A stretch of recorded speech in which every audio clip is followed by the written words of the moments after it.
भगवान लंका का पहले निरीक्षण कर रहे हैं, फिर लंका में प्रवेश करके भगवान राम ने ऐसी कंडीशन पैदा कर दी कि रहा न कोकुल रोवन हारा।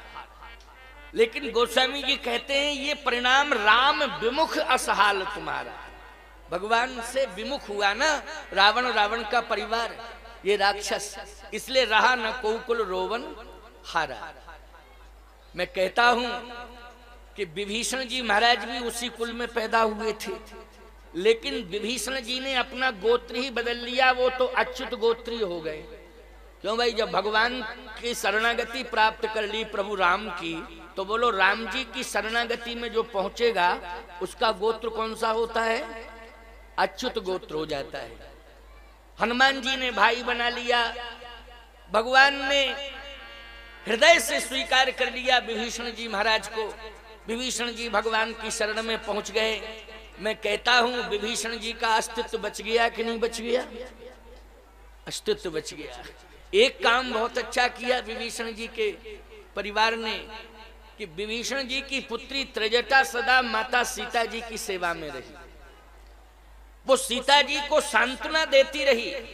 विपत्ति काल में, याद रखना, विपत्ति काल में जो साथ देता है वो सबसे बड़ा साथी रहता है और चिर स्मरणीय रहता है, उसकी याद हमेशा आती रहती है।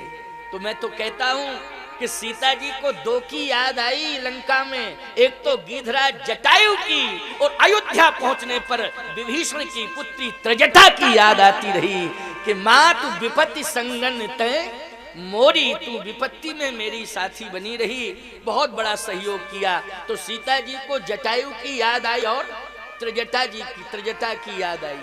तो भैया मैं कहता हूं कि विपत्ति में जरूर सहयोग किया करो दूसरों का। अच्छे दिन आ जाएं फिर सहयोगी बन जाओ तो कोई बड़ी बात नहीं है, लेकिन यदि बुरे दिन आ गए हैं, विपत्ति काल आ गया है, तो उपहास मत करना, उसकी विपत्ति को समझना और जितना तुम्हारे अंदर सामर्थ्य हो उसकी विपत्ति दूर हो इसके लिए सहयोग करना। और यदि इतना भी नहीं कर सकते हो तो विपत्ति काल में किसी का उपहास मत करना, उपहास मत करना, एहसास करना। क्या करना? एहसास करना। बस एहसास कर लोगे तो तुम नेक इंसान माने जाओगे, अच्छे इंसानों की लिस्ट में तुम्हारा नाम निश्चित रूप से अंकित हो जाएगा। इतना जरूर करना, क्योंकि हाड़ मांस का शरीर है, ये तो जाएगा ही जाएगा संसार से, लेकिन अच्छी सोच लेकर के जाओ, अच्छा कार्य करके जाओ, भला करके जाओ। भगवान राम ने देखा कि विभीषण जी राजा बन गए, बड़ा संतोष मिला कि हमने अपने जीवन में कम से कम एक नगर के अस्तित्व को बचाया और ऐसे के हाथ में सौंप दिया कि जो संत बन गया।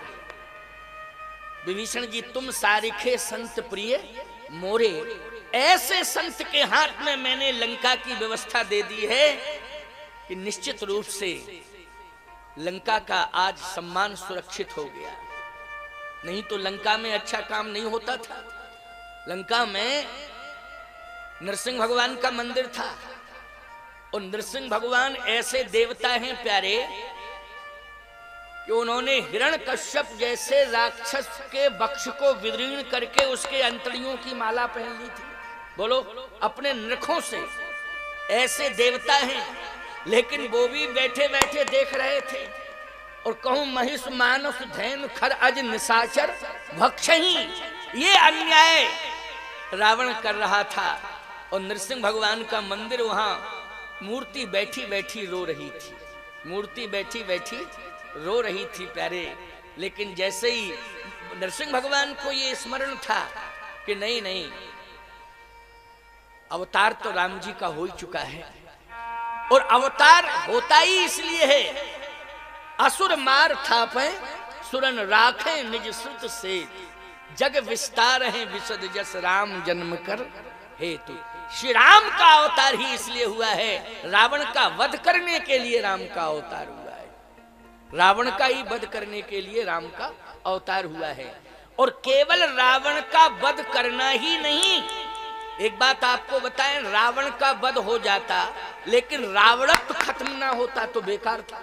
क्या फायदा दूसरा रावण पैदा हो जाता? भाई रावणत्व खत्म होना चाहिए कि नहीं? बोलो एक बात बताओ, मरीज को मरना चाहिए कि रोग को दूर होना चाहिए? पहले ये बताओ भाई, मरीज में जो बीमारी पैदा हुई हो, अगर बीमारी खत्म हो गई तो व्यक्ति स्वस्थ हो जाएगा कि नहीं? है कि मरीज ही को समाप्त होना चाहिए?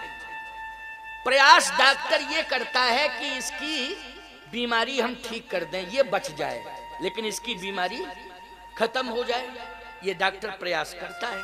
भगवान राम का भी अवतारवाद में यही प्रयास है।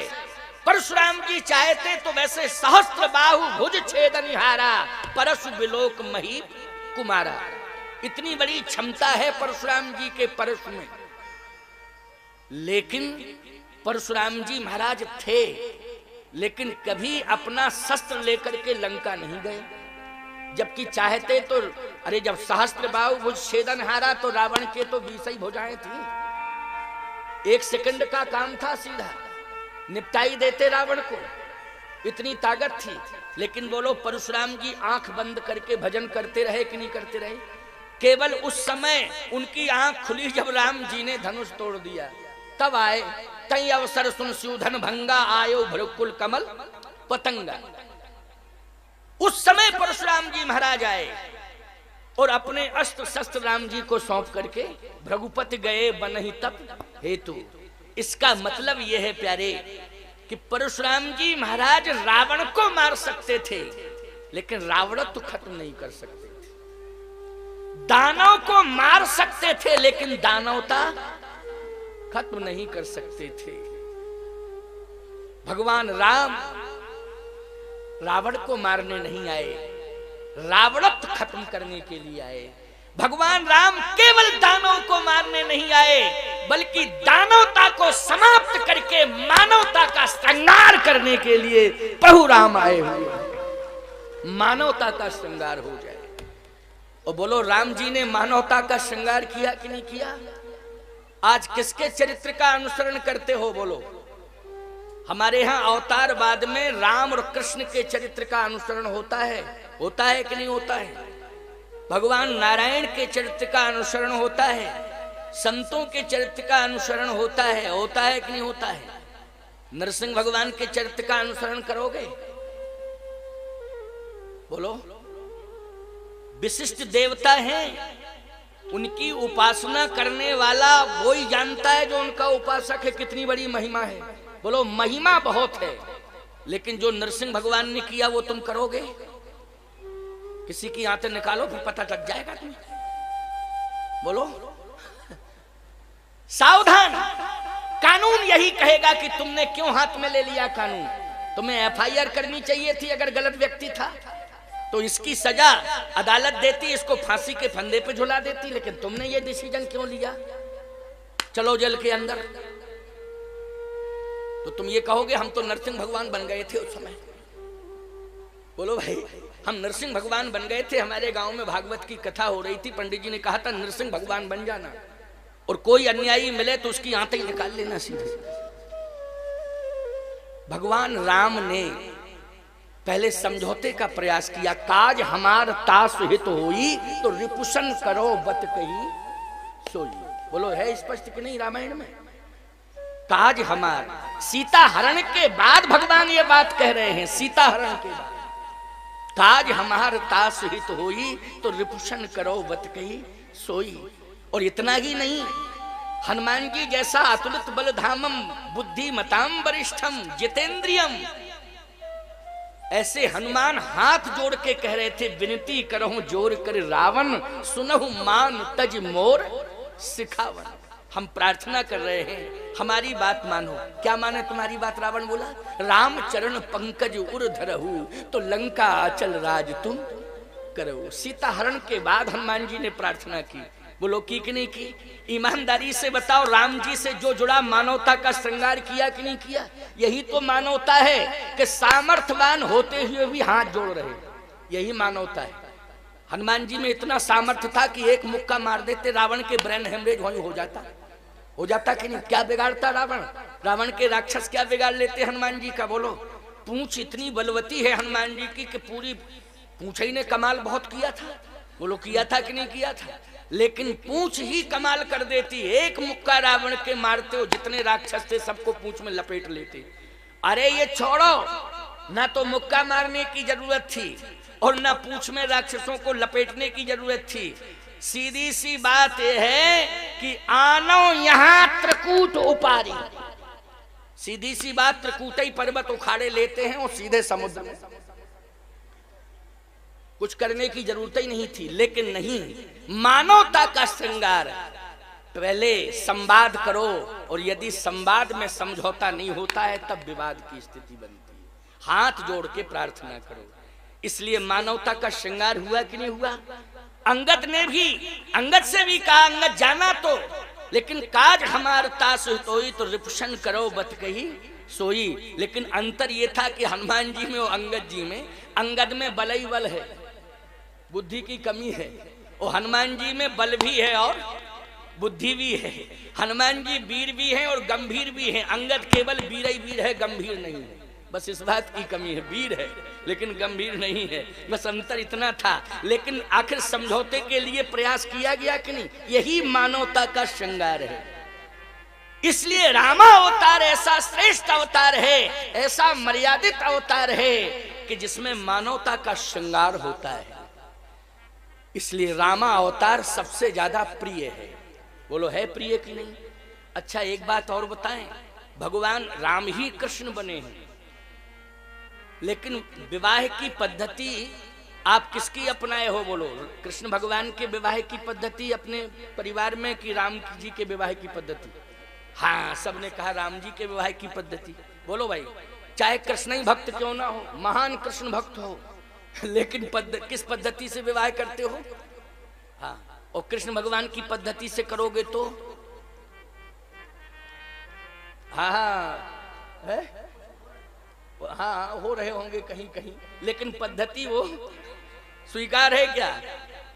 रथ में बांधा जाएगा किसको, साले को। क्यों भाई, साले को बांधा जाएगा, फिर उसको खींचा जाएगा, फिर प्रार्थना करेंगी रुक्मणी जी, बहन प्रार्थना करे भैया है हमारा छोड़ो। कहे कैसे छोड़ें, पद्धति यही है विवाह की, पहले खींचो।